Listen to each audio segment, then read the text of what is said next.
Welcome to Expedition Self on OMTimes Radio with lifelong learner, entrepreneur, and creator of the worlds of Expedition Self, Sam Parrotto. Sam shares 4 decades of studying, guiding, and teaching how to go inside so we can build an incredibly powerful, dynamic, and validating relationship with the self. Expedition Self is laced with stellar, unexpected insights about what it means to be human. Listen now and ignite your self-development process with Sam Parrotto. Well, hello.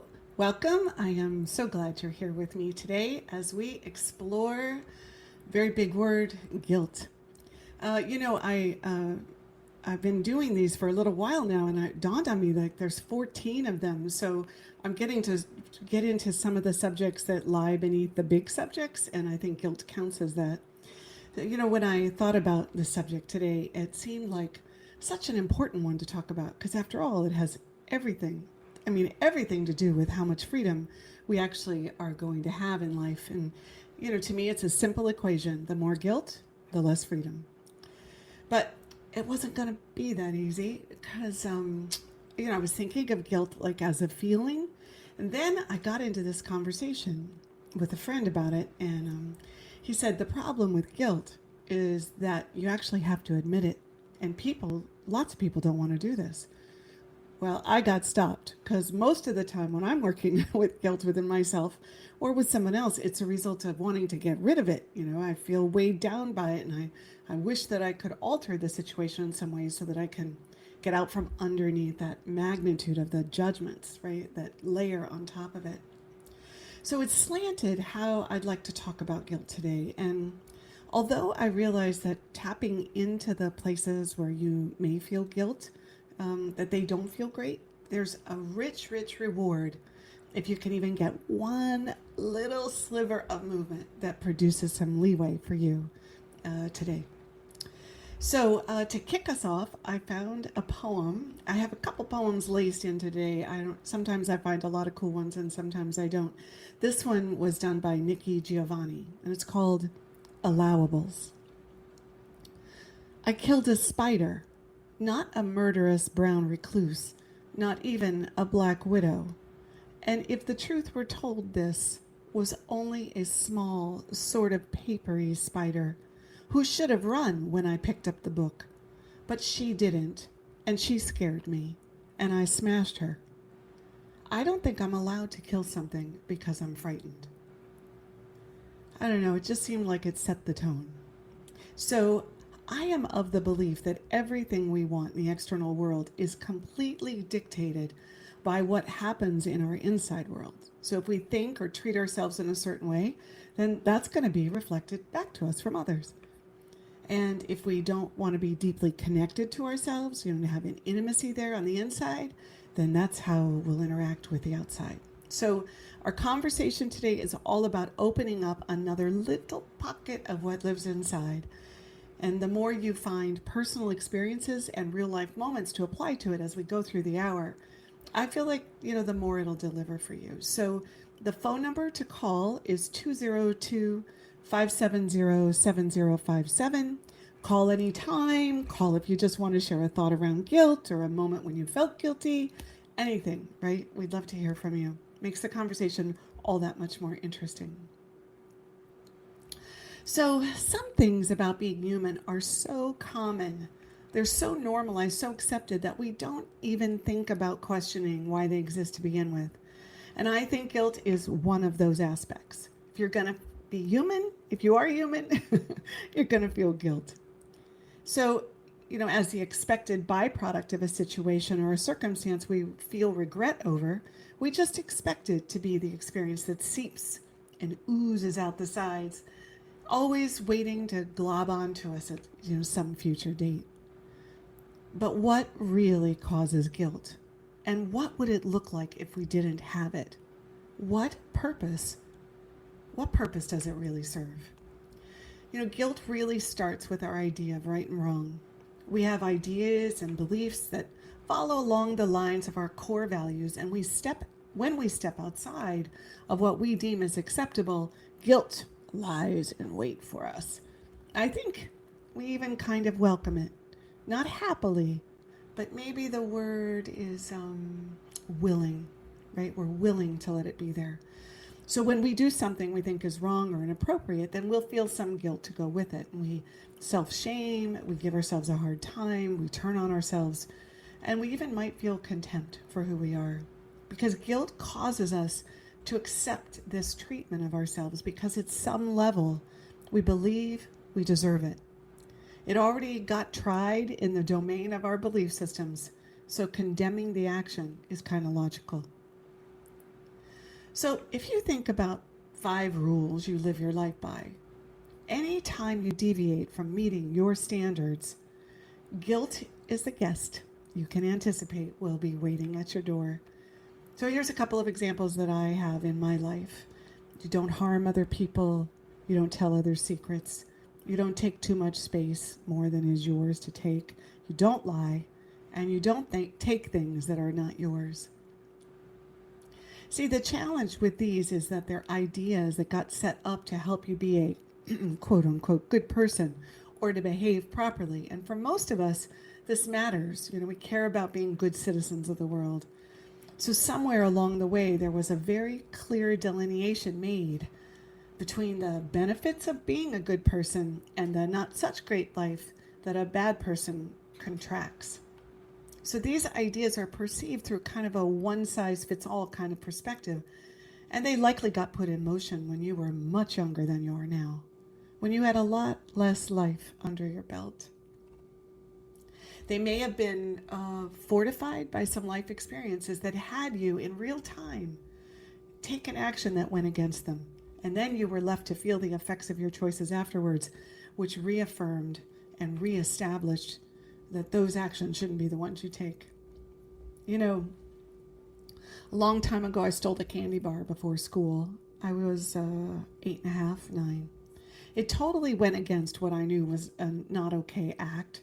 To take something that wasn't mine, to not pay for something that had a price tag. FYI, it was a Baby Ruth candy bar, and my guilt ate me up that whole day. And it was 100 degrees.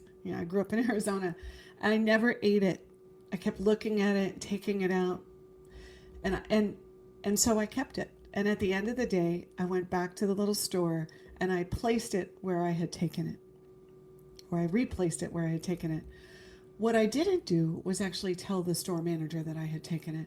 I actually didn't tell anyone. Well, I'm telling everyone now, right? I tried to slip it back into place without anyone noticing what I had done. So I realized after talking to this friend of mine that had the perspective at the beginning that I didn't want to own up to my own guilt. And beyond feeling guilt, I didn't want anyone to know what I'd done. There were these perceived consequences I did not want to face. I could not stand up for what kind of judgment I would be receiving if they found out. By the way, a year later, I found a piece of wood about 1 inch by a half an inch in my paid-for Baby Ruth. I always wondered about that, and I still I connected my guilt moment to that wood. As I think about it, I don't think I ever ate another Baby Ruth after that piece of wood. And I think, yep, that's how the subconscious works. All right, so let's think about this. Guilt leads us to look at what we value as right and wrong. It's always in the background if we take a left turn from what we have determined is right. It brings up our own sense of blame and responsibility and integrity. And it stirs up the question of being sneaky and hiding out, having trouble being honest about our actions. Right? That's what happened to me. It stirred up my being sneaky and hiding out and not owning up. See, the thing with guilt, it's a 5-letter word, and it sits on top of so much of what makes us human. It masks the places where we don't treat ourselves well, where we hold ourselves inside of a judgmental perspective, and where we've drawn conclusions about what makes us good and what makes us bad. And it pushes on our sense of integrity and activates our judgmental nature. we can see, right, from all that list that I just described, how easy it is to lose real, true, substantive freedom in here. I heard a story about a father and a son team who worked in construction, building houses. So evidently, there are certain safety procedures that you have to follow when you're working on the roof of a house with skylights. So on this day, the son, he didn't follow it. So he cut the skylight out, but he didn't actually push the wood through. So evidently, it leaves like a cutout hidden trap door if you don't push it through. So I'm not sure I'm getting the details exactly right, but what happened is that the father then unknowingly stepped on this spot, and tragically he fell to his death. This is a true story. Can you imagine the guilt his son has lived with all of this time? And this brings me to my next point about guilt. That was an accident. Yes, it was an accident that had he followed the rules and done what he was supposed to do, it wouldn't have happened, but it was still an accident nonetheless. And this is something we humans just don't want any part of. The idea that life and the events that cause us sadness and vulnerability at some level are out of our control. We can't always do the right thing or what we're supposed to, because you see, guilt allows us, by taking it on, by welcoming it in, it has us feel as if we do have a little control. That we're not just floating through a life that's happening, unbeknownst to us and unresponsive to our attempts to influence or push on it. By assuming responsibility for what happened, even if what we carry feels incredibly grave, we're still attached in some way to the action of it. In this woeful story, we're caught between recognizing that accidents, they happen, but not being able to truly accept that this heartbreaking situation wasn't someone's direct fault. We just can't imagine that our unconscious selves are controlling more than we think we are. And we just can't accept that we aren't able to control everything around us, and we can't deal with what it means about us when we don't do this. It reminds me, of the serenity prayer where it says that one line, grant me the serenity of what cannot be helped. I think this is the hardest thing about guilt. You get it coming and going. From the left side, where it comes from, it's set up by an idea of how to be so that you don't have to feel guilt. But on the right side, where it goes, you live with all of this shame and blame and judgment if you falter. It's like a double no-win for the human experience. See, trying to be something that's good and right and then feeling bad and wrong when you're not able to pull it off, this goes on over and over. It's like being the ball in a soccer field or a soccer game, being kicked and passed from one end of the field to another. No wonder we're stressed out and anxious, because this stuff's going on inside all the time. So acceptance, it plays a role in working with guilt. Has to do with accepting ourselves as human and fallible and imperfectly perfect. It has to do with accepting that we aren't as in control as we would like or try to be. And it has to do with accepting that our humanness is designed to show us what lives in our insides. Acceptance is definitely one of those evolutionary learning steps we all are working with. Has everything to do with our understanding of our smallness in the universe, our lack of control, while simultaneously assuming like the fullest power to impact our world in a way that's strictly, specifically unique to us. So where we find guilt, we'll find hugely important lessons about acceptance of what is. In working with guilt, there's a ton of messages that came from our family culture and our childhood, and they're interpreted as words through the lens of a child. And they often don't take in the true complexity of life, because when we hear them, we're hearing them through the lens of the age that we are. But as we go through life, we get to recognize that there's so much more to what those words meant, And if you're really, really looking, those words are going to change meaning with each layer that you peel within yourself. So in working with guilt, there's a ton of these messages that came from this place. Guilt work gives us an opportunity to question these. And so I'm going to talk more about this later and how you might do that. But for now, I'd like to zero in on some everyday guilt examples. This is a good time for you to think of them. Now, I gave a really extreme example and I gave a smaller example. And I'm hoping that you're starting to, in your psyche, as you're listening, find a place to land in your own experience, with your own memories, with your own moments of time where guilt was present. So I have some really simple places. So here's the scene.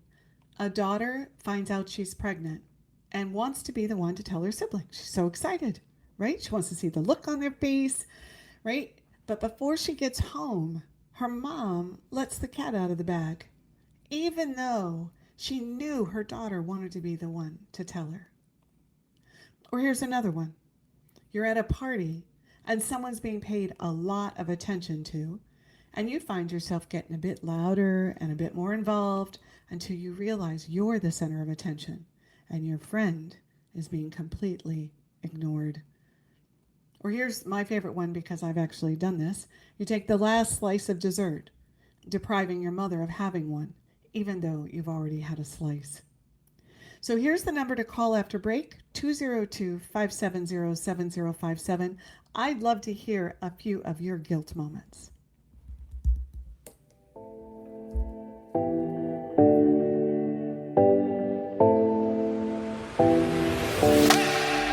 A conscious lifestyle for a mindful life. OMTimes Radio. IOM FM. OMTimes magazine is one of the leading online content providers of positivity, wellness, and personal empowerment. A philanthropic organisation, their net proceeds are funneled to support worldwide charity initiatives via Humanity Healing International. Through their commitment to creating community and providing conscious content, they aspire to uplift humanity on a global scale. Connect at omtimes.com. OMTimes, creating a more conscious lifestyle. My name is Victor Furman. Some call me The Voice. I've always been fascinated with human nature, spirituality, science, and the crossroads at which they meet. Join me Wednesdays at 8 p.m. Eastern on OMTimes Radio, and we'll explore these topics and so much more on Destination Unlimited. COVID-19, brought to you by CDC and the Ad Council. If you're feeling increasingly lonely right now, you're not alone. It's totally normal. Even though we may not be able to get together in person, connecting virtually with friends and family still gives you a chance to interact with people and may help raise your spirits. Join a virtual book club, set up group text chats, or online video coffee breaks with coworkers. Find more self-care and coping tips at coping-19.org.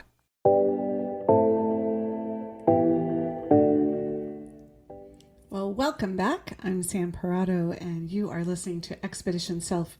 Our topic today is guilt, and we're weaving through that conversation, building one piece at a time. And before we went on break, I invited people to talk about some of the everyday moments where you might feel little pieces of guilt. And these everyday moments, they arise from a need often that is seen as selfish or unacceptable or as bad behavior. So I don't generally do this, but in this particular moment, it seemed like a way to break this up. I think in this case, there are two kinds of people, not that you can't fall in between. There's the ones who are acutely aware that they're being a certain way, and then they feel guilty about it. And then there's the ones who have no idea they have a need at play, and they believe these kinds of moments, these everyday guilt moments, are just accidental steps or missteps that should just be attributed to their personality or their mood or the circumstances. See, in the first case, that person would likely feel guilt And in the second one, I think the guilt tends to show up if someone points it out and asks them to consider what happened. So, all right, well, where am I going with this? Well, I'm saying that for all of our rules and our guidelines that set up where and when we feel guilty, there's a deeper place underneath guilt that has to do with how comfortable we are with our true needs. And that also has to do with how willing we are to notice these moments when we're working outside of what we feel is a good way to be. Our need to be paid attention to, our need to have enough, our need to be loved, our need to be acceptable and worthy and wanted and cared for. Needs. Because when our needs are not met, we're going to crash the party with actions that we regret or bring up guilt. If we've got a framework for what is good that doesn't make room for these needs. I guess I sum it up by starting to say that wherever you feel guilt, you want to look at what you were needing that didn't get met, or that you don't approve of, or think you should have, that had you work outside of the guidelines you set for yourself. So rather than just trying to get your behavior under control or apologize for your behavior, it's really an opportunity to look deeper at what is really going on, what's human, what's true. So let's go a little further with this, because when you look for your needs, you might also start thinking about what these guidelines are that you set for yourself. Are they actually doable without causing you to fail at delivering on them the minute you get out in life? Do they make you rigid and controlling as a way to live and inside of your rules rather than having the ease to give yourself over and allow for your own human experience to take form and shape? And do they take into account a realistic approach to being human? Or do they set you up to try to achieve some ridiculous set of ideals, trying to do the right thing?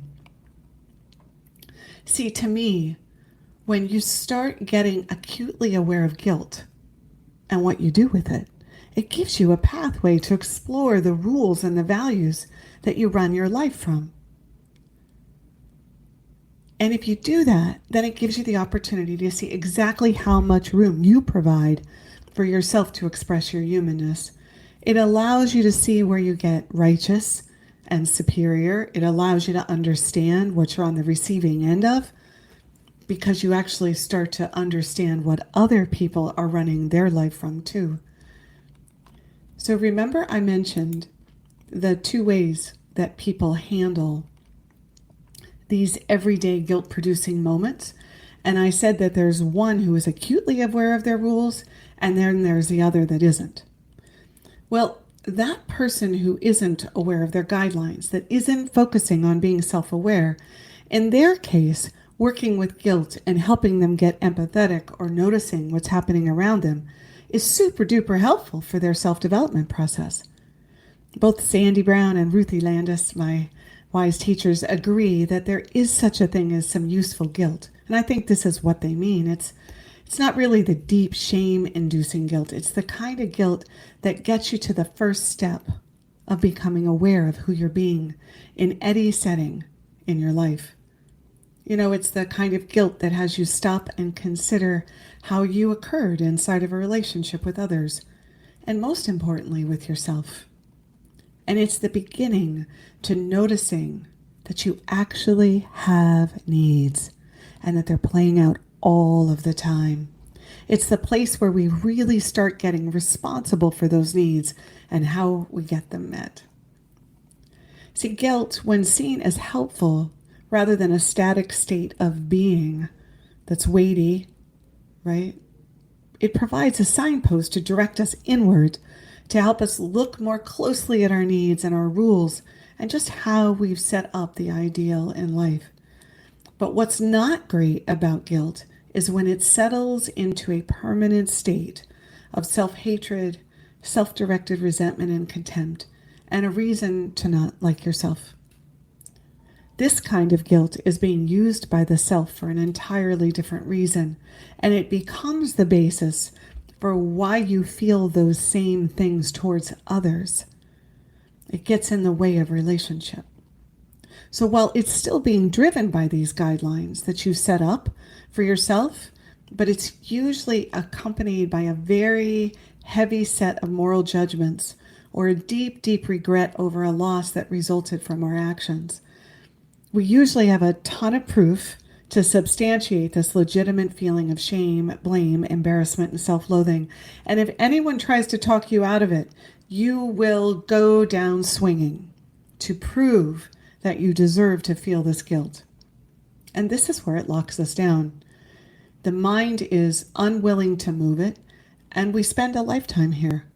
It's where my example of the son who inadvertently didn't follow safety protocols is left rehashing over and over, wishing he could go back and redo his mistake. I bet if you think about your life right now, there are a number of moments that when you look through it, you'd say, I wish I could do that over. I have guilt over how that played out. And it's likely that there's a theme for you that's different for each person, really. Some people, it would be that somebody got harmed. For some people, guilt is around not showing up enough on behalf of their family or the people that they loved. You really want to zero in on your theme, the things that circle and revolve around your relationship to guilt. That son, or actually when I think about it, like an action that is undoable and not debatable as to the cost, it leaves us with nowhere to go but to try to, unfortunately, avoid the feelings, maybe even get into denial. It stays in these blind spots and the thoughts if we are to go on and live life.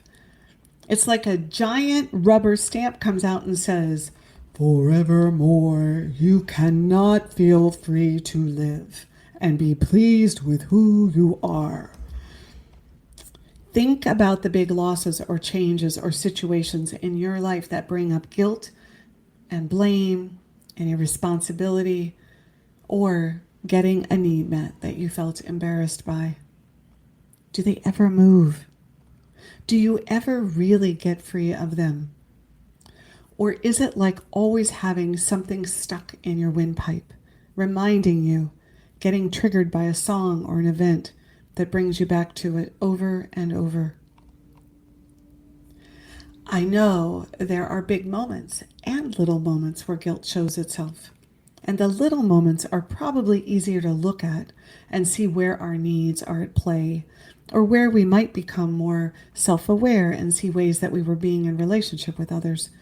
The bigger moments are so much harder because it's likely that someone did get hurt, someone lost something, someone missed the big picture, or an accident happened and judgments flew. These moments sound like you've acted in some way and you are now convicted of this act.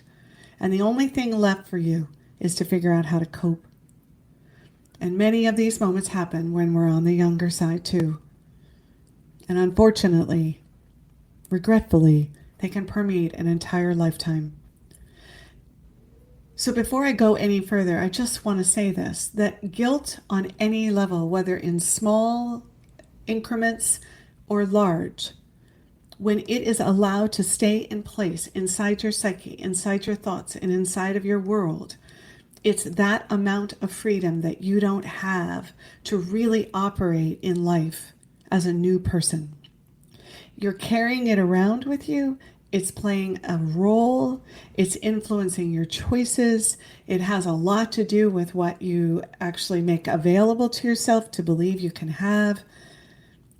And I don't like this ending of the story for anyone. I want you to be able to say, hey, guilt isn't something I just have to let be. I can work with it. And I guess that's why I wanted to talk about this subject today. Because unless we challenge the concreteness of our guilt about things, we're literally left at this gate with nowhere else to go. I feel guilt. This is the way it is. I've just got to learn to live with it. There's nothing I can do about it. It's done. It's past. It went down. And that's how it happened. Even if you said you were sorry, right? Even if you tried to make amends in some way, which I know is part of the guilt cycle, you're still left with carrying it. So how do you do something other than cope with guilt? I'd love to hear from you. I'd love to know whether this guilt piece is striking a chord for you. So how do you do something other than cope with guilt? Well, you begin by exploring this idea of empathy, by really, really allowing for an understanding that to be human is to experiment and to learn, not to get it right. That's not the point. Now, we've bought into that, so it's like, what do you have to bring to this conversation in your head to start debunking that to be human is to experiment and to learn?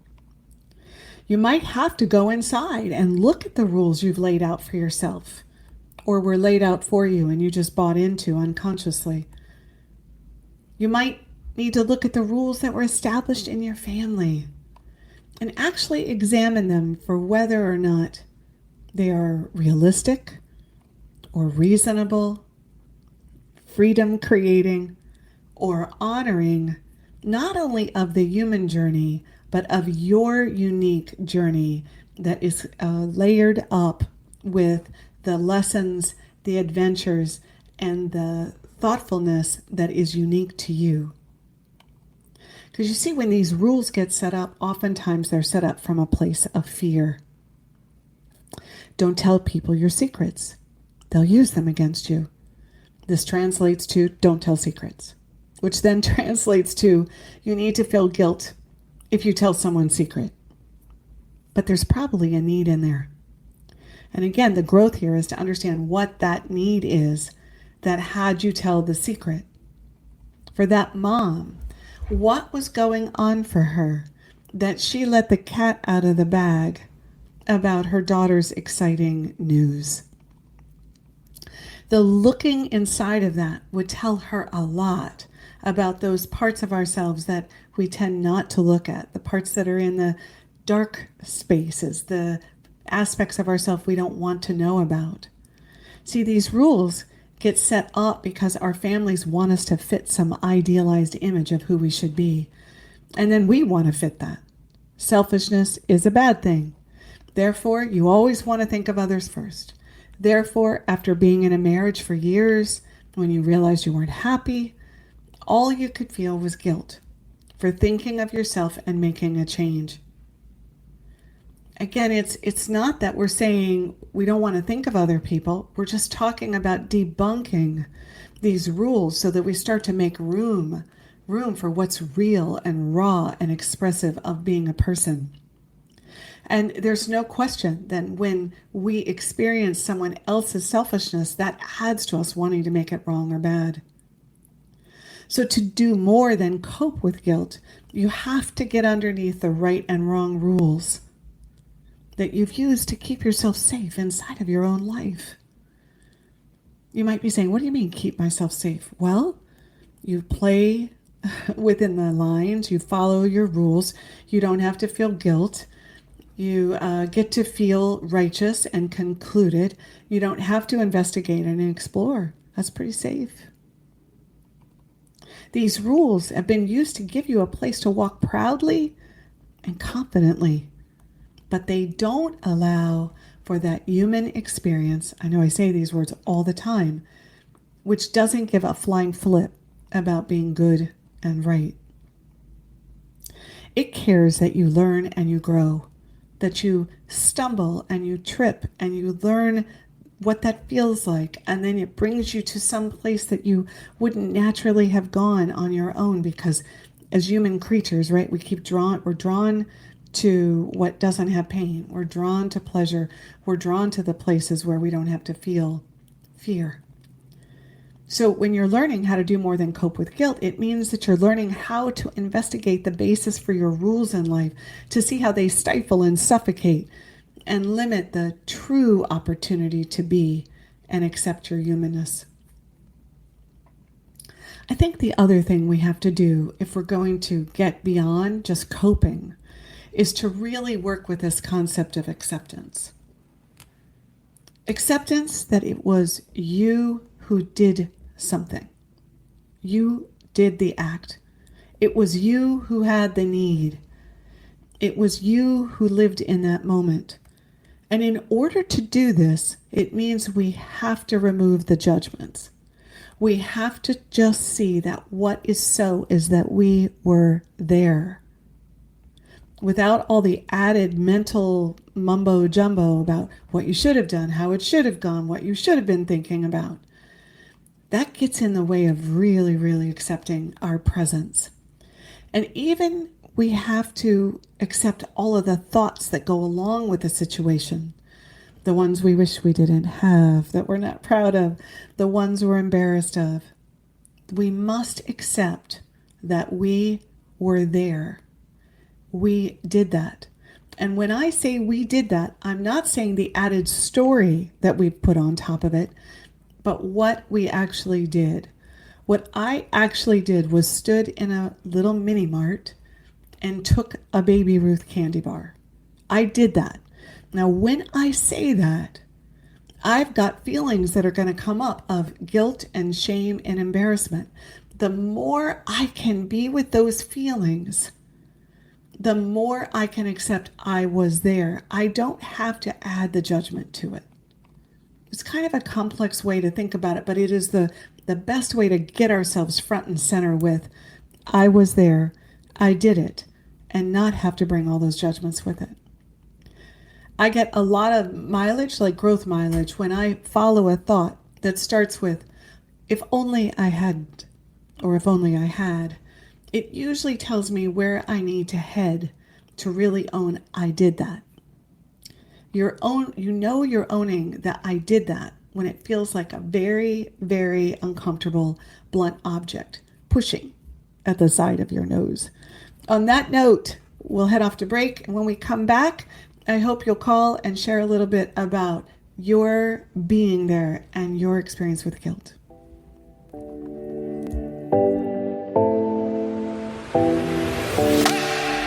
The best of holistic, spiritual, and conscious world. OMTimes Radio. IOM FM. Ascending Hearts is no ordinary dating site, but a spiritual dating site with a purpose, to link you with your soulmate. We engineer the serendipity so you can trust that you will attune with someone that has the same matching vibration as you.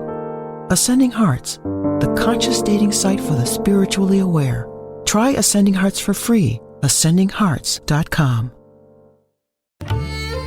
Imagine yourself being transported to India, to the banks of the Ganga and an ashram in Rishikesh. Visualize that you are welcome to satsang with an American sannyasi who shares the wisdom of her guru. Your visualization has manifested. Join Sattvi Bhagawati Saraswati for inspiration and transformation every Thursday at 11 a.m. Eastern on OMTimes Radio. If I could be you, and you could be me, for just 1 hour, if you could find a way to get inside each other's mind, walk a mile in my shoes. Walk a mile in my shoes. Walk a mile in my shoes. We've all felt left out. And for some, that feeling lasts more than a moment. We can change that. Learn how at belongingbeginswithus.org. Brought to you by the Ad Council. Walk a mile in my shoes.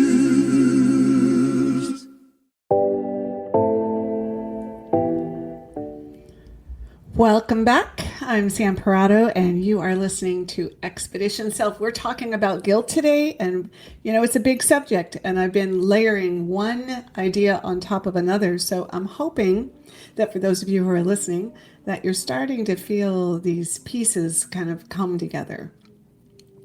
So the thing that I said, the sentence I said before we broke was, you're owning that I did that, when it feels like a very, very uncomfortable blunt object pushing at the side of your nose. Again, I know this owning's really tough because you have to be willing to feel what comes with it. And then you also have to work your way through the judgments that come flooding into your psyche. But that's what processing is all about. That's what going inside and being with yourself is all about. The reason that we have to own, I did that, without the judgment is because it goes to owning the power we do have. And believe it or not, most of us want to claim power for things that we don't have power over. And we miss the things we do have power over because they're also associated with the things that go on that we wish didn't. See, one of the biggest challenges with having power is that you have to assume responsibility for all of what you bring to the world, not just the stuff that makes you feel good. See, there's a trick here. When you own, hold on just a minute, I lost my thought. Okay, when you own that you did something, you have to give credit that you likely did it, being unconscious to the ramifications of your actions. So this is a whole nother layer to this, right? There's such vulnerability and innocence embedded inside every single act of your life. See, you can see that if you really believe you know what you're doing all of the time, if you walk with the idea that you're completely conscious and able to see all the ramifications of everything that you do, that you so understand all dynamics, then there's no way you'd be able to own that you did it. Because if that was the truth, you'd never be caught up after the fact feeling regret. So this is the little juicy spot, right? This is the part we really miss with all of the edginess and harshness around this idea of guilt, is that we are vulnerable, innocent beings walking through life, trying to make sense of it, while our heads are walking through life thinking we know stuff. And guilt is the great equalizer because it helps us recognize, oh, that innocence was at play. That humanness was actually at work. It's a crucial brick in doing more than coping with guilt. You have to take the case that you don't know, that you're not conscious, that we don't know everything that was going on with you or all that was at play. So to own I did that, it means you did it and you didn't know stuff too. I think this is one of the hardest foundational pieces when really working with the inside self, and in this case, guilt, because we just can't accept that we don't know everything we don't know. Sure, we know what we do know, but that's just not everything, and it doesn't come close to all of that innocent, vulnerable, not knowing part of the self that's inside. And there's a hidden reason why this is such a very difficult stretch. It's because we cannot stand, I mean, absolutely, completely detest the feeling of powerlessness. We would rather feel guilt forever than actually accept our powerlessness. So the very idea that our unconscious self and all the needs working inside of that are at work and cause us to take actions that function outside of the rules we hold for ourselves is completely unreasonable and untenable. But it is the basis for everything. So if you really think about it, only 5 to 10% of the brain is consciously used. That other 90% of the brain has to be doing something. And let's not stop there. There's 160,000 nerve endings in your body. All that muscle memory.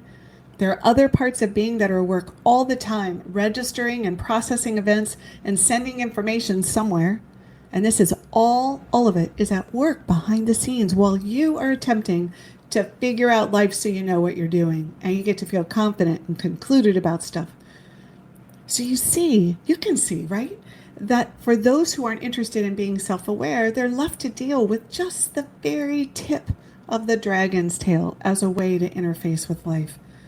And for those who do want awareness, they're left to deal with all of their actions, to own them, while full well recognizing they don't have all of the information they need to explain why it happens, or even to be able to make other choices.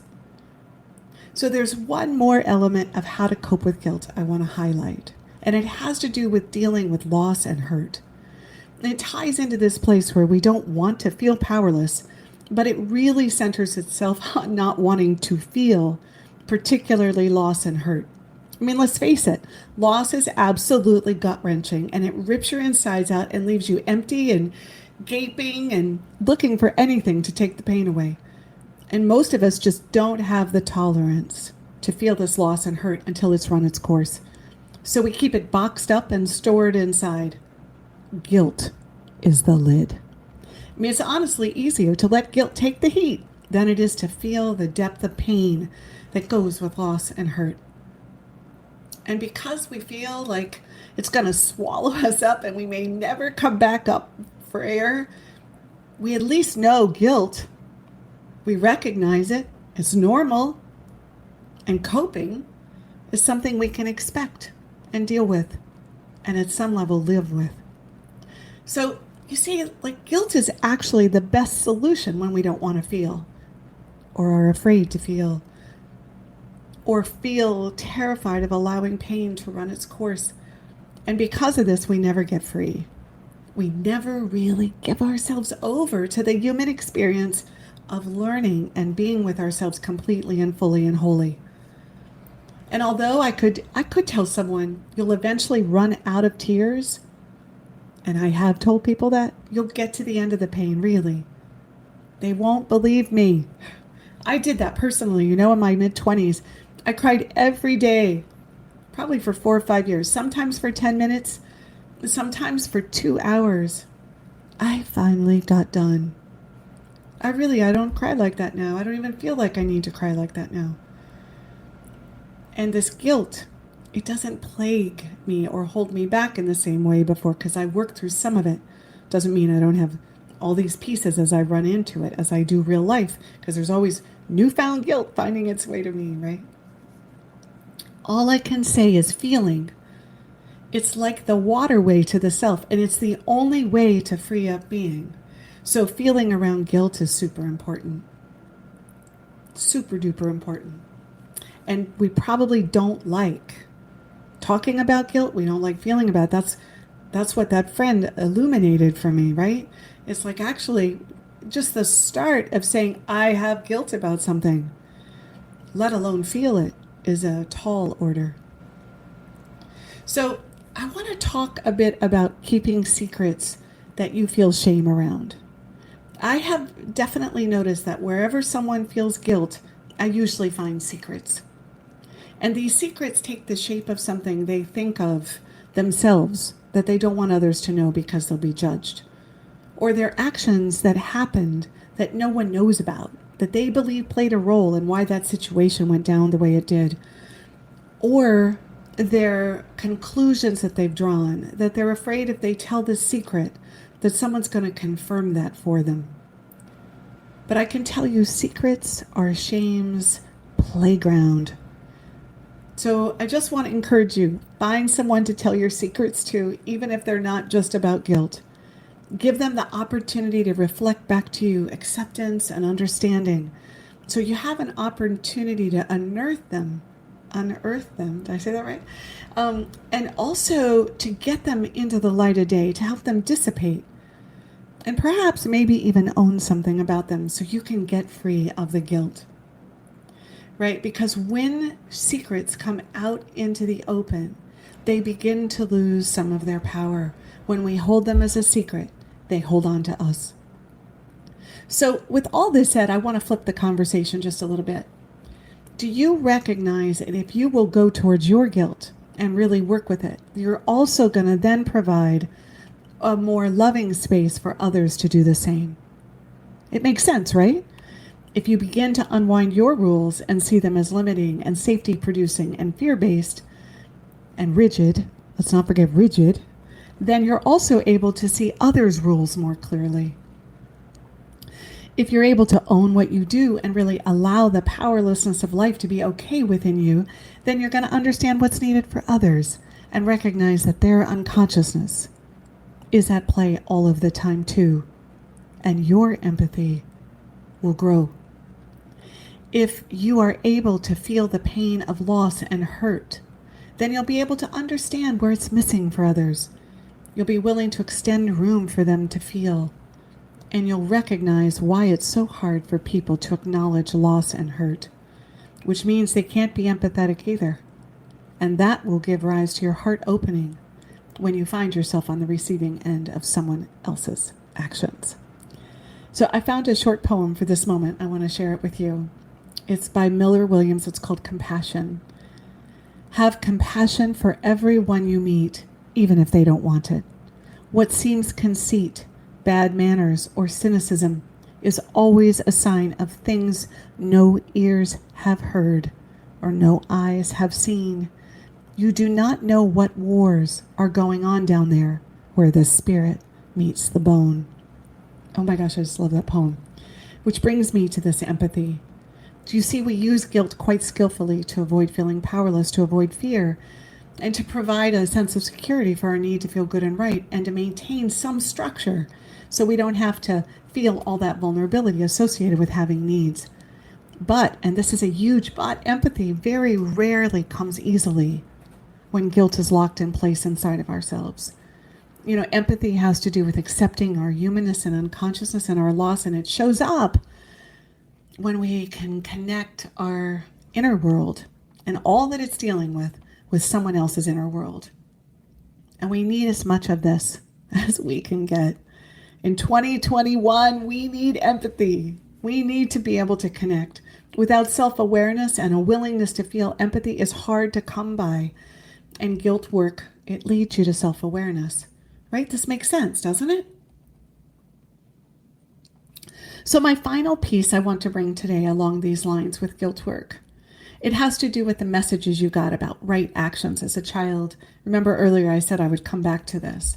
So I'm going to be really blunt here. Wherever you got in trouble, the more intense, violent, forceful, the more forceful, that it was, the getting in trouble experience, the harder time you're going to have owning up to your guilt. Because working with guilt and beginning to do more than cope with it is going to run into all of that cellular memory that was traumatizing and affected your psyche.